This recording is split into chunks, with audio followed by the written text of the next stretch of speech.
በስመ አብ ወወልድ ወመንፈስ ቅዱስ አሐዱ አምላክ። ተከበሩ አባታችን ሊቃናት መጠኑ የዚህ ደብር አስተዳዳሪ፣ እግዚአብሔር ሕዝቡን የሚያይባቸው የሚጠብቅባቸው አዕይንተ እግዚአብሔር አበው ካህናት፣ ለተልእኮ የተጠራቸው ወንድሞች ዲያቆናት፣ በዚህ ዕለት ሐዘናችሁንን በጋራ በቤተ ክርስቲያን በእግዚአብሔር ፊት እንገልጥ ዘንድ ልባችሁን ያነሳሳችሁ ወደዚህ ለሐዘን የወገኖቻችንን ሐዘን ለመካፈል የተገኛችሁ ምእመናንና ምእመናት ሁላችሁም በወደደንና ባፈቀረን የቸርነቱን ሥራ ሁሉ በሰራልን በልዑል አምላካችን እግዚአብሔር ፍጹም መንፈሳዊ ሰላምታ እንደምናመሻችሁ። ሰማይ ከምድር መዓቱን አርቆ ሳይገባን እንደ ምሕረቱና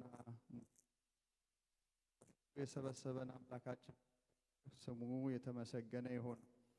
እንግዲህ በጸሎተ ፍትሐቱ ለሙታን የሚደርሰውን ጸሎት አባቶቻችን በአግባብ አድርሰውልናል።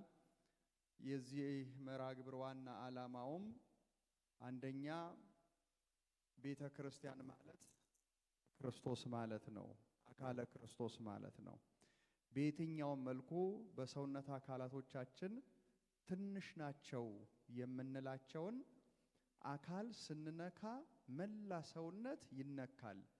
ለምሳሌ በጣም ትንሽ ናት ብለን የምናስበው ጠጉራችንን አንዷን ጠጉር ለመንቀል ታገሉ። አንዷን ጠጉር ለመንቀል ስንታገል መላ ሰውነት ምን ያደርጋል? መላ ሰውነት ህመም ይሰማዋል።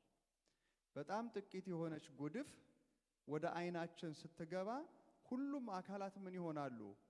አይንን ለማዳን ወይም በአይን የገባውን ለማውጣት አካላት ሁሉ ይረባረባሉ። አይን ነው የተነካው ብሎ ጆሮ የራስ ጉዳይ አይልም፣ እጅም እንደዛው አይልም። ቤተ ክርስቲያን አካለ ክርስቶስ ናት። እንኳን በኢትዮጵያ እንኳን በሀገራችን ሆኖ በኦርቶዶክስ ተዋሕዶ የሚያምን ሁሉ አንድ የክርስቶስ አካል ነው። ስለዚህ እነዛን አካላቶቻችንን እናስባቸዋለን። በእነሱ የተደረገ ግፍ በማን የተደረገ ነው? በማን የተደረገ ነው? በእኛ የተደረገ ነው። በእኛ የተደረገ ነው። ቅድም በጸሎተ ፍትሐቱ ላይ በተነበበው ምንባብ እነሆ እኔ እንደ በጎች በተኩላዎች መካከል ልካችኋለሁ፣ ስለዚህ እንደ እባብ ልባሞች እንደ ርግብ የዋሆች ሁኑ፣ ነገር ግን ወደ ሸንጎ አሳልፈው ይሰጧችኋል፣ በምኩራቦቻቸውም ይገርፏችኋል። ከሰዎች ተጠበቁ፣ ከእነርሱና ለአሕዛብ ምስክር እንዲሆን ወደ እኔ ስለ እኔ ወደ ገዢዎች ወደ ነገሥታትም ትወሰዳላችሁ ብሎ ጌታ አስቀድሞ ደቀ መዛሙርቱ የሚሄዱበትን መንገድ ነግሯቸዋል። ይሄ ዓለም ተኩላ ዓለም ነው። ነጥቆ የሚበላ ነው፣ አድብቶ የሚበላ ነው። እናንተ ግን በተኩላዎች መካከል እንደ በጎች ልካችኋለሁ አለ። የምንኖረው እንዲህ በሚነጥቀን ዓለም ውስጥ ነው። እንዳንነጠቅ ደግሞ በጣም ይገርማል። እንዳንነጠቅ ተኩላ አመጣጡን የሚያውቅ እረኛ ደግሞ ምን ይላል? ይሰጣል። የእረኛው ድክመት ግን ምንን ያስበለዋል? ማንን ያስበለዋል? መንጋውን ያስበለዋል። እግዚአብሔር የሞቱትን ወገኖቻቸውን ነፍሳቸውን ይማርልን። ሰማዕታት ናቸው። በረከታቸው ይድረሰን፣ በረከታቸው ይድረሰን፣ በረከታቸው ይድረሰን። ያቺ ለሞት በተቃረቡባት ያቺ ሰዓት፣ እሳት በሚቃጠሉባት ያቺ ሰዓት፣ ስለት እላቸው ላይ በሚያርፍበት የነበረውን ሰቆቃ አስቡት። ያ የቤተ ክርስቲያን መከራ ነው። የቤተ ክርስቲያን ስቃይ ነው። የኔና የናንተ ህመም ነው። ይሄንን ለመግቢያ ካልኩኝ በተወሰነ መልኩ የሆነውን ነገር እንድንረዳ ማለት ነው። የሆነውን ነገር እንድንረዳ ለማስገንዘብ ያህል ነው። በኦሮሚያ ክልል በምስራቅ አርሲ ሀገረ ስብከት የኦርቶዶክሳውያን እልቂት መታሰቢያ ነው ዛሬ ያደረግነው። ምንድነው የሆነው የሚለውን ነገር ለማየት ነብዩ ሕዝቅኤል ሲናገር የእግዚአብሔር ቃል እንዲህ ሲል መጣ ይላል። ቃሉን የመጣው የሰው ልጆች ትንቢት ተናገር፣ በእስራኤል እረኞች ላይ ትንቢት ተናገር አለ። በእስራኤል እረኞች ላይ እረኞችንም እንዲህ በላቸው፣ ጌታ በእግዚአብሔር እንዲህ ይላል፣ ራሳቸውን ለሚያሰማሩ ለእስራኤል እረኞች ወዮላቸው። እረኞች በጎችን ያሰማሩ ዘንድ አይገባቸውምን አለ። መልእክቱ ለማን ነው? ለእስራኤል እረኞች ነው። በጎቹን ማሰማራት አይገባቸውምን? ጮማውን ትበላላችሁ፣ ጠጉሩን ትለብሳላችሁ፣ የወፈሩትን ታርዳላችሁ፣ በጎቹን ግን አታሰማሩም። የደከመውን አላጸናችሁም፣ የታመመውን አላከማችሁም፣ የተሰበረውን አልጠገናችሁትም፣ የባዘነውን አልመለሳችሁትም፣ የጠፋውን አልፈለጋችሁትም፣ በኃይልና በጭቆናም ገዛችኋቸው። እረኞችንም በማጣት ተበተኑ፣ ለምድር አራዊት ሁሉ መብል ሆኑ፣ ተበተኑም። በጎቼ በተራሮች ሁሉና በረዘሙ ኮረብታዎች ሁሉ ተቅበዝብዘዋል። በጎቼም በምድር ሁሉ ፊት ላይ ተበትነዋል፣ የሚሻም የሚፈልግም አልነበረም ይላል። በኮቦር ወንዝ ላይ ሕዝቅኤል ያየው ራእይ ነው። ተመልከቱት። የዘመኑ መምጣት ከጌታ መምጣት አስቀድሞ በፊት 800-900 ዓመት በፊት የነበረ ነብይ ነው። ይህ ትንቢት ግን ለየትኞቹ እረኞችም ሰራ? ለየትኞቹ እረኞችም ሰራ? አሁን ላለነው እረኞችንም ይሰራል ወይም ይነግረናል ማለት ነው። ይሄ ግድያ፣ ይሄ እልቂት፣ ይሄ ሰማዕትነት በክስተቱ አዲስ አይደለም። በክስተቱ አዲስ አይደለም። በእየለቱ ሲከሰት ወይም ስንሰማ እንደ አዲስ ህሊናችንን ስለሚቆረቁረው ነው። በተለይ ደግሞ ላለፉት 7 ዓመታት አንድም ቀን አንድም ሰዓት ከሞትና ከስቃይ ቤተክርስቲያን ያላረፈችበት ግን እረኛው አሁንም ምን ያላለበት ያልነቃበት ይገርመኛል።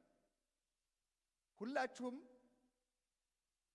ወይ ከብቶች አግዳችኋል ወይም ለግብርናው ቅርብ ናችሁ። የሚገርመው መንጎች ጋጣ ውስጥ ሆነው በረት ውስጥ ሆነው አውሬ መቅረቡን በትንፋሻቸው ያውቁታል። ምንም ነገር ሳይሰሙ ያውቁታል።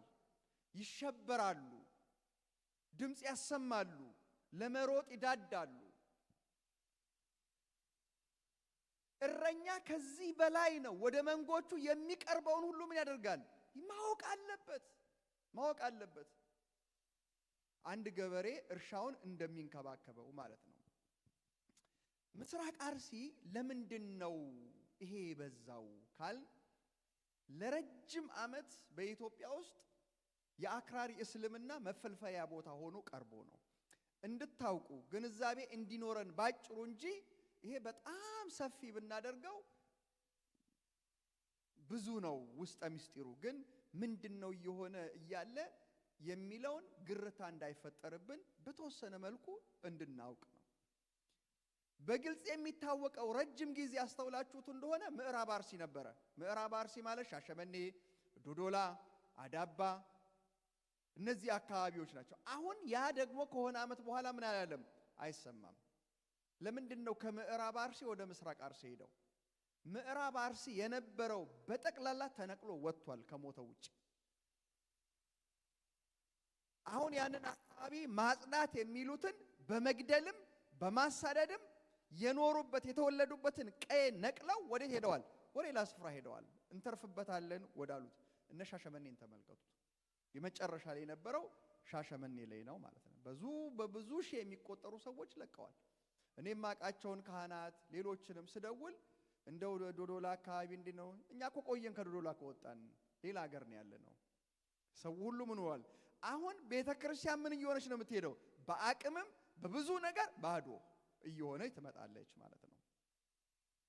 ከ2010 በኢትዮጵያ አቆጣጠር በፊት በተወሰነ እነዚህ አካባቢዎች ምዕራብም ምስራቅም ሐረርጌ በተወሰነ መልኩ ሲነሱ ቁጥጥር ይደረግባቸዋል። የአካባቢውን ፖሊስም መከላከያም ችግሩ ከተፈጠረ በኋላ ወዲያው ቁጥጥር ያደርግባቸዋል። በህወሓት ዘመን የነበረውን ነው የምላችሁ። ከዚያ ባሻገርም እነሱም ስላሉ ህዝቡ ደግሞ በድፍረት የመከላከልም አቅም ነበረው። እምቢ የማለት ነገሮችን የመቋቋም አቅም ነበረው። ይሄንን ያደርግ ነበረ በአካባቢው። ከ2010 ዓመት በኋላ ደግሞ ከኦርቶዶክስ የጸዳች ኦሮሚያ የሚል አስተሳሰብ መኖሩ ነገሩ ምን አድርጎታል? ከፍተኛ አድርጎታል። ወይም የእስላማዊ መንግስት መመስረትን የሚለውን የአካባቢው ትርክ አካባቢው ላይ ያሉ ሰዎች ማለት ነው። ይሄ የነሱ ስራ ነው፣ የነሱ ተንኮል ነው። ይሄንን ግን እኛ የሚያሳስበን ነገር እኛ ሁሉ ጊዜ ለራሳችን ግርምት የሚፈጥርብን ነገር ለሁሉም ግፍ ዝምታ የመተባበር የሚተባበር የቤተ ክህነት መዋቅር ደግሞ ስላለን ነው። ዝምታ ምን ስለሆነ?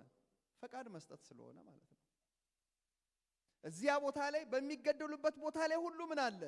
አባት እኮ አለ፣ አባት አለ። ነገር ግን ግድያውን፣ ሞቱን፣ እልቂቱን በዝምታ የሚያልፍና የሚተባበር አካባቢው ላይ አክራሪዎች በጣም ተደራጅተዋል። የትጥቅ የገንዘብ ያቅሎች ሁሉ አላቸው። ዋና የገዳዩ ምንጭ ግን ማን ነው? 4 ኪሎ ነው ያለው። ስለዚህ ቤተ ክህነቱም ቤተ መንግስቱም ገዳይም ተገዳይም ያሉት ቅርብ ላይ ነው ማለት ነው። በአርሲ በዚች ባጭር ጊዜ አመት ባልሞላ ጊዜ ባለፈውን ጊዜ ዲሴምበር ውስጥ ነው ያደረግነው። ታህሳስ 18 ነው የሸርካውን ግድያ በተመለከተ እዚህ ቦታ ጸሎተ ፍትሐት ያደረግነው። አመት አልሞላውም። ከዚያ ወዲህ ያሉትን በቁጥር ብቻ ልንገራችሁ። ህዳር 19 2017 ሶሌ ፈርቀሳ ቀበሌ 9 ሰዎችን በሌሊት ከሌሊቱ 6 ሰዓት አውጥተው ረሽነዋቸዋል። ነሐሴ 24 2017 ሮቤ ወረዳ መሰራንጃዳ ቅዱስ ጊዮርጊስ ቤተክርስቲያን ቀይስ ንጉሴ ተገለዋል። ሌሊት ባሰቃቂ ሁኔታ ወስደው ነው የገደሏቸው። መስከረም 5 ዘንድሮ 2018 በሮቤ ወረዳ እንዳቶ 01 ቀበሌ ላይ ከሌሊቱ 5 ሰዓት ላይ የ65 ዓመት አዛውንትና የሁለት ልጆች እናትን አውጥተው ገለዋቸዋል። ጥቅምት 13 የቅርቡ ነው 2018 ጉና ወረዳ ኖኖ ጃዊ ወረዳ 14 ሰዎች ከሌሊቱ 6 ሰዓት ላይ በተኙበት ከቤት አውጥተው ነው የገደሏቸው። 6ቱ ከመገደላቸው በፊት አፍታፍነው የተወሰዱ ሰዎች ናቸው። በእነዚህ መሃል ነው ከ2 ዓመት እስከ 76 ዓመት አዛውንት የነበሩበት ግድያ የተካሄደው ማለት ነው። እንግዲህ እነዚህ የምታዩቸው በምስሉ ላይ ለማሳየት የተሞከረው እነዚህ የሰሞኑ የግድያ የተረፉ ህፃናቶች ናቸው። ያሉበት ሁኔታ በየቀኑ ሲሰሙ የሚያሰቅቅ ነው። ሴቷ አዳማ ሆስፒታል ተኝታለች። ይሄኛው ቁስል ከዳነ በኋላ ትከሻዋ ላይ ያለ ቁስል ከዳነ በኋላ ከዛ በኋላ ፍራክቸር ስላለ ወይም ስብራት ስላለ ወደዛ ይሄዳል። ስብራቱ መጀመሪያ ቁስሉ ካልተሰራ ስብራቱ መሰራት ስለማይቻል ነው። ህፃኑ አንድ እግሩ አምፑቴት ይደረጋል። ምናልባት ዛሬ ወይም ነገ ዛሬ ተሰራ ይመስለኛል። አንድ እግሩ ይቆረጣል። የ4 ዓመት ህፃን ልጅ ነው። በጣም ያሳዝናል። አዳማ ሆስፒታል ስላልተቻለ ወደ ኦርቶፔዲክስ ወዳለበት ወደ ወላይታ እየተወሰደው ነው።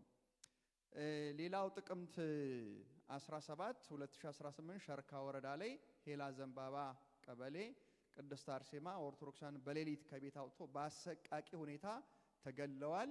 4ቱ እንደተወሰዱ ናቸው። የተረሸኑት ስማቸውም ይታወቃል። ጥቅምት 24 እንዲሁ 5 ምዕመናን በቅርቡ ከወዲሁ ደግሞ 24 ዛሬ ስንት ነው ቀን? 24 ቀን በፊት ማለት ነው የእርሻ ስራቸውን አጠናቀው ምሳ እየበሉ ሳሉ ተኩስ ከፍተውባቸው ነው የገደሏቸው። 3 ሰዎችን አግተው ወስደዋቸዋል። ቀብራቸው አቦምሳ መድኃኔዓለም ነው። ታውቁት እንደሆነ ጋራው አካባቢ ያለው እዛ ነው የተገደሉት። በማግስቱ ጥቅምት 25 ላይ መርቲ ወረዳ ጋዶ ቀበሌ ደግሞ ባልና አንድ ወንድና አንድ ሴት ባልና ሚስት በእሳት ተቃጥለዋል። እነዚህ ህፃናቱ ናቸው። ይሄ የቀብር ስነ ስርዓቱ ነው። ይሄ የሰማዕታቱ በየጊዜው የከፈሉት ዋጋ የቀብር ስነ ስርዓታቸው ነው። እንግዲህ ተመልከቱ። በየቀኑ የምናሳልፈው በቅርቡ ነው የምናቀው የዝቋላ ደብረ ከዋክብት አቡነ ገብረ መንፈስ ቅዱስ እነዚህም ደግሞ እንዲሁ አርሲ ውስጥ ካህናቶች ናቸው። እነዚህ በሌሊት ወስደው የገደሏቸው የ65 ዓመት አዛውንትና የ5 ልጆች እናት በታጣቂዎች እየተገደሉ ናቸው። ክርስቲያኖች እንደዚህ በየዕለት መስቀላቸውን እየተሸከሙ መከራቸውን ያያሉ። በድንጋይ ተወግረው ሞቱ፣ ተፈተኑ፣ በመጋዝ ተሰነጠቁ፣ በዘይፍ ተገለው ሞቱ። ሁሉን እያጡ መከራን እየተቀበሉ እየተጨነቁ የበግና የፍየል ሌጦ ለብሰው ዞሩ ብሎ ቅዱስ ጳውሎስ በዕብራውያን መልእክቱ የነገረን ነው። አሁን የኛ ጥያቄ እኛም ያለንበት የሚያስደርመን ነገር የነሱ ብቻ አይደለም። እነሱ ስራቸውን ይሰራሉ። ሲኖዶሱ ቤተ ክህነት ምን እየሰራ ነው? እረኞቹ ምን እየሰሩ ነው? የሚያሳስበን ልንጠይቅ የሚገባን ምንድነው? ታውቃላችሁ በዚህ ሁሉ መከራ ውስጥ ስናልፍ ኦሮሞን እናገለግላለን ብለው የተሾሙት ናቸው። አሁን ኦሮሚያም ሁሉም ላይ ኦሮሚያ ላይ የሉም፣ እያገለገሉም አይደለም። የኛ አባቶች ምን እየሰሩ ነው? ኮሪደር ይጎበኛሉ፣ ገዳይን ካባ ይሸልማሉ፣ ኮሪደር ልማት ያደንቃሉ፣ ሀገረ ስብከት ይከፋፈላሉ፣ መንበር ያመቻቻሉ፣ ህንፃ ይመርቃሉ፣ በዓል ያደምቃሉ። ሞታችንን በስብከት ማድመቂያ በማድረግ ያደነዝዙናል። የኛ መከራ የሚመነጨው ከቤታችን ጭምር ስለሆነ ነው። አያችሁ እኛ እንደው ከሌላው ከትልቋ ቤተ ክርስቲያን ከፈል አድርገን የራሳችን ሀገረ ስብከት እንኳን ስናየው አንድ ትንሽ አድራሻው እንኳን የት ሊሄድ እንደማይችል የማይታወቅ በጣሽ ወረቀት በዚህ ጸሎተ ፍታት አድርጉ ማለት መፍትሄ ሊሆን ይችላል እንዴ? አንደኛ ቢሆን በዋሽንግተንና ዲሲ አካባቢው ሀገረ ስብከት ያሉ ካህናትና ምዕመናን በዚህ ቀን በዚህ ቦታ በጋራ ሀዘናችን እንግለጽ አይደለም? ሊቀ ጳጳሱ ባሉበት፣ ስራ አስኪያጁ ባለበት፣ ሁሉም ባሉበት ሀዘናችንን አባት ሲኖር የሚሰማንን ስሜት ተመልከቱት። እረኛ ሲኖር የሚሰማንን ስሜት ተመልከቱት። ለማዘን ጌታችን ኢየሱስ ክርስቶስ ያንን የተራበ ህዝብ ሲያየው ምን አለ? ህዝቡን አይቶ አዘነላቸው ይላል። አዘነላቸው። ቢያንስ በጋራ ማዘንን እንኳን ያጣንበት ጊዜ እንደሆነ እናስባለን። ቀጣዩ ምንድነው? ምን እያደረጉ ናቸው እነዚህ? ይሄንን በጣም ልናስብ ያስፈልጋል። አንደኛዋ ኦቨን ውስጥ ነው ያለችው፣ ሌሎቹ ውጪ ሆነው ምንድነው? ተመልከቱት። እንዲህ አይነት ስሜት የላችሁም? እንዲህ አይነት እኮ ስሜት አለን፣ ግን መፍትሄ ስለሌለው አይደለም ይሄ የተፈጠረው። የመጀመሪያው ነገር የክርስቲያኖች ትልቁ ጉልበታችን ጸሎት ነው። ጉልበታችን ጸሎት ትልቅ ነገር ያደርጋል። ጸሎት ይቀይራል፣ መልስ አለው። ስለዚህ በግልም በጋራም ስንሆን አጥብቆ መጸለይ። ፍታት የሚያስፈልገው ለስርዓት አይደለም። በጋራ እንድናዝን፣ በጋራ እግዚኦ እንድንል፣ በጋራ ማረን እንድንል፣ ወገኖቻችን ማራቸው እንድንል ነው። ሌላው አባቶቻችንን በሁሉም አጋጣሚ መጠየቅን መልመድ ይኖርባቸዋል። የምንችለውን ደግሞ መስራት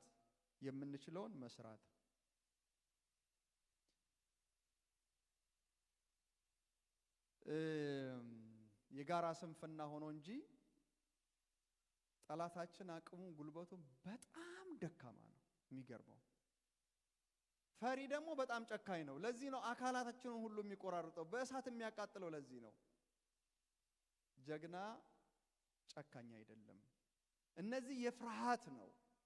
ሰው እንደሌለ አውቀዋል፣ የሚከላከል እንደሌለ አውቀዋል። አባቶቻችን ቢጨክኑ መፍትሄው ቅርብና ቀላል ነው።